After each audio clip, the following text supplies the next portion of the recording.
Olá, seja muito bem-vindo, bem-vinda aqui ao nosso canal Diário Terapêutico. Deixa eu te fazer uma pergunta para começarmos a nossa conversa de hoje. Você já reparou como às vezes basta passar alguns minutos, um final de semana com a sua família para você voltar a se comportar exatamente como se fosse uma criança ou um adolescente? Você pode ser uma pessoa super resolvida no seu trabalho, gerenciar equipes, pagar seus boletos, morar sozinha, sozinho, mas basta cruzar a porta de casa, da casa dos seus pais, ou sentar em uma mesa de almoço no domingo, para que certas reações automáticas despertem. De repente, você se pega implorando por aprovação ou explodindo por um motivo bobo, ou simplesmente se fechando e ficando em silêncio, exatamente como fazia há 15, 20 ou 30 anos. Por que isso acontece? Por que é tão difícil manter a nossa postura adulta e madura perto das nossas figuras familiares? O que a maioria de nós não percebe é que nós carregamos um peso invisível nas costas.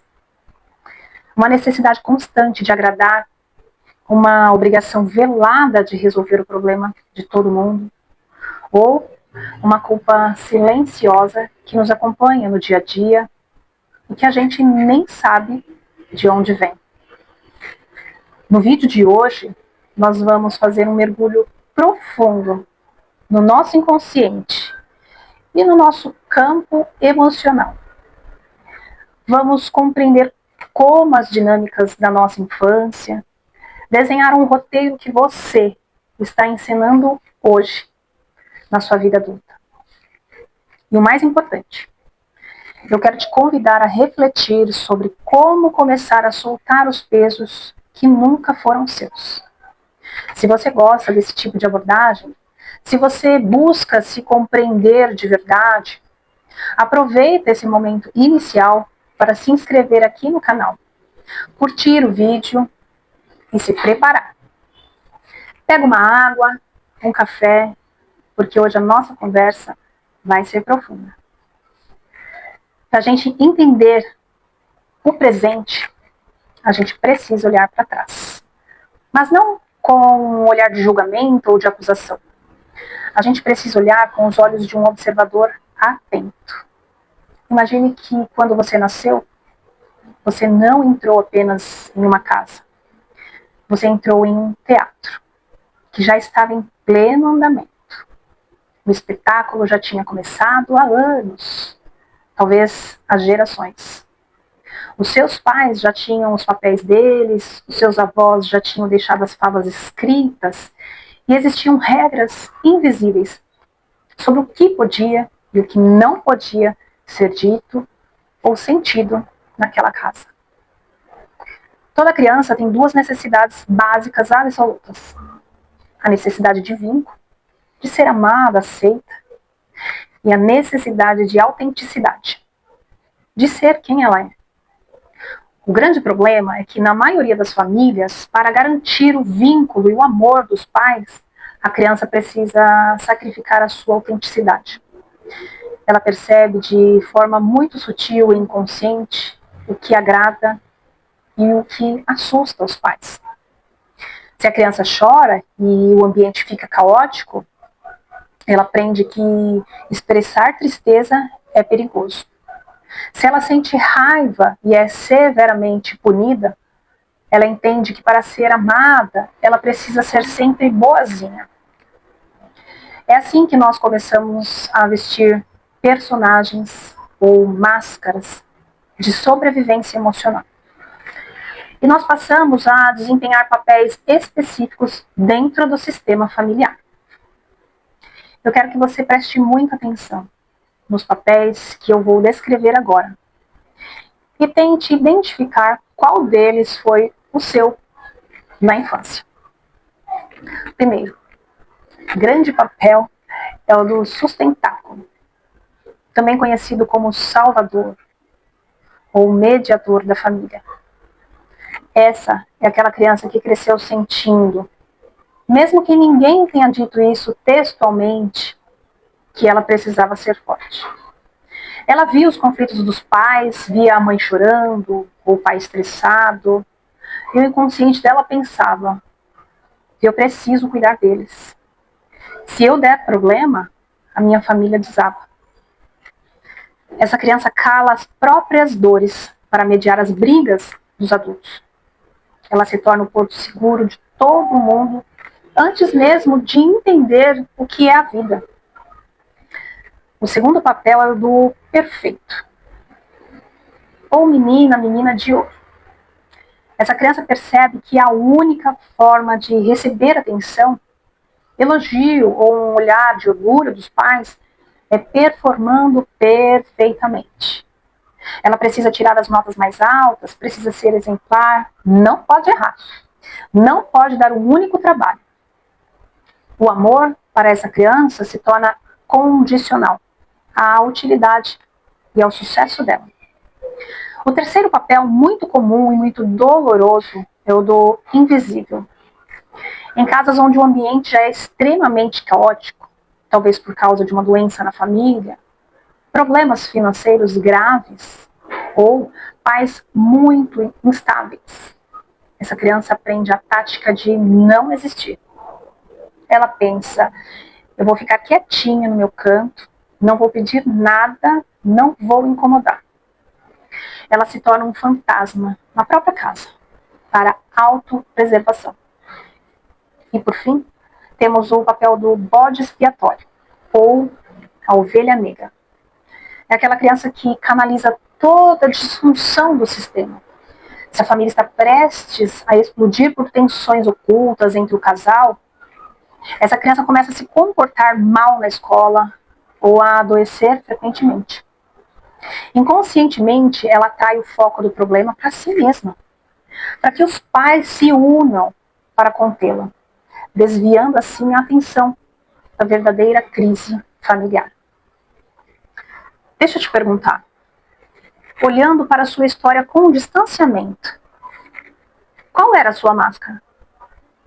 Qual era o papel que garantia que você seria olhado, cuidado ou deixado em paz? O tempo passa, você cresce, você sai da casa dos seus pais, monta sua própria vida, constrói sua carreira. Mas aqui está o grande nó terapêutico. O cenário mudou, mas o script do personagem continua rodando no seu inconsciente. Nós saímos da dinâmica familiar, mas a dinâmica familiar não sai facilmente de nós. Nós levamos esses personagens para os nossos relacionamentos amorosos, para o nosso ambiente de trabalho e para a nossa relação com nós mesmos. Vamos analisar como cada um desses personagens se comporta na vida adulta. Se você foi o sustentáculo, o salvador na infância, hoje você provavelmente é aquele adulto que não consegue pedir ajuda de jeito nenhum. Para você, pedir ajuda soa como fraqueza ou falha. Você se sobrecarrega no trabalho, assume as responsabilidades dos seus colegas. E nos seus relacionamentos afetivos, você tem uma forte tendência a atrair parceiros ou parceiras que estão constantemente com problemas, que precisam ser salvos ou consertados. Você confunde amor com utilidade. Você sente que só tem valor se estiver resolvendo a vida de alguém. E o resultado disso? Um esgotamento profundo. Um cansaço que o sono não cura. E um ressentimento oculto. Porque você sente que cuida de todo mundo, mas ninguém cuida de você. E o perfeito? O menino ou a menina de ouro? Na vida adulta, esse personagem se transforma no perfeccionismo paralisante e em uma ansiedade brutal. Você vive com a sensação constante de que é uma fraude. Sabe aquela famosa síndrome do impostor? Pois é. Como o seu valor na infância estava atrelado ao que você entregava, hoje você não se permite errar. Um pequeno feedback negativo no trabalho Parece o fim do mundo. Uma rejeição catastrófica. Você se cobra tanto que muitas vezes deixa de tirar projetos do papel por medo de que eles não fiquem perfeitos. A sua regra interna é cruel. O invisível, quando cresce, se torna aquele adulto que tem uma dificuldade imensa de impor limites. Dizer não, para você é quase uma tortura física, porque o seu inconsciente associa o não à rejeição e ao abandono. Você aceita abusos, aceita excessos de carga, de trabalho, engole sapos diariamente e não expressa as suas verdadeiras vontades. Você se anula nas relações para evitar o confronto, guardando uma represa de emoções dentro de si que mais cedo ou mais tarde vai transbordar em forma de sintoma físico, de crise de ansiedade ou uma explosão desproporcional por algo pequeno. E a ovelha negra, o bode expiatório, muitas vezes continua sobrecarregando e carregando o papel de rebeldia ou de auto-boicote. Sempre que as coisas estão indo bem na vida profissional ou financeira, esse adulto dá um jeito de estragar tudo, sabotando o próprio sucesso, porque no fundo ele foi programado para acreditar que o lugar dele é o lugar do problema, da exclusão. Percebe como o campo emocional inconsciente nos governa? Nós achamos que estamos fazendo escolhas livres, mas na verdade estamos apenas repetindo a velha coreografia que aprendemos na nossa infância para sobreviver. Existe um conceito muito profundo dentro do estudo do inconsciente que se chama lealdade invisível. Por amor cego à nossa história e ao nosso sistema familiar, nós preferimos sofrer do mesmo jeito que nossos pais sofreram e sermos felizes e parecer que estamos traindo as nossas origens. Se a sua mãe teve uma vida de muito sacrifício, onde o amor era sinônimo de dor e anulação, e hoje você se vê em um relacionamento feliz, leve e próspero, o seu inconsciente pode começar a gerar um sentimento de culpa. Uma culpa invisível que sussurra. Como você ousa ser tão feliz e livre se a sua mãe sofreu tanto? E para aliviar essa culpa, você começa a caçar problemas na sua relação ou começa a se sabotar. O mesmo acontece com a escassez financeira. Se a sua família sempre teve uma história de muita dificuldade com dinheiro e você começa a prosperar muito, pode surgir o medo inconsciente de não pertencer mais àquele grupo, de ser criticado, de ser visto como orgulhoso. E o que você faz? Gasta o que não tem. Perde oportunidades, se endivida, apenas para voltar a vibrar na mesma frequência de escassez que o seu sistema está acostumado. Romper com essas dinâmicas familiares não é um ato de desamor. Muito pelo contrário. Mas existe uma coragem tremenda, porque exige que a gente lide com a culpa de ser diferente. Quero que você respire fundo agora e pense sobre isso. Que tipo de sofrimento você tem repetido na sua vida atual apenas por uma lealdade cega ao passado? É a infelicidade no amor? É a escassez? É o hábito de engolir a própria voz? É a estafa física de carregar problemas que não são seus? Se você se identificou com o que conversamos até aqui, a pergunta natural é: Paula, como é que eu saio disso? Como eu quebro esse ciclo e desligo esse piloto automático? O caminho da cura e da libertação dessas amarras passa por 3 passos fundamentais que nós trabalhamos na jornada terapêutica. O primeiro passo é a observação sem julgamento. Você precisa sair do palco e ir para a plateia. Quando você perceber que está prestes a explodir com a sua mãe, ou que está se anulando diante do seu parceiro, pare, respire e observe. Olha só, lá está o meu personagem da infância tentando assumir o controle de novo. O simples ato de dar nome ao padrão tira a força dele. Você deixa de ser o padrão e passa a ser quem observa o padrão. O segundo passo é compreender que os seus pais são apenas pessoas comuns. Quando somos crianças, nós olhamos para nossos pais como deuses gigantescos, perfeitos e responsáveis por toda a nossa dor e felicidade. Quando crescemos, nós precisamos desconstruir essa imagem. Seus pais são apenas filhos de alguém. Eles também foram crianças feridas. Eles também entraram em um teatro que já estava em andamento.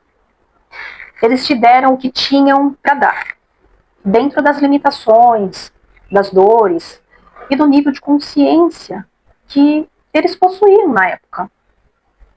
Quando você aceita que eles não tinham como te dar, o que não tinham dentro deles, a sua cobrança cessa e a sua postura adulta nasce.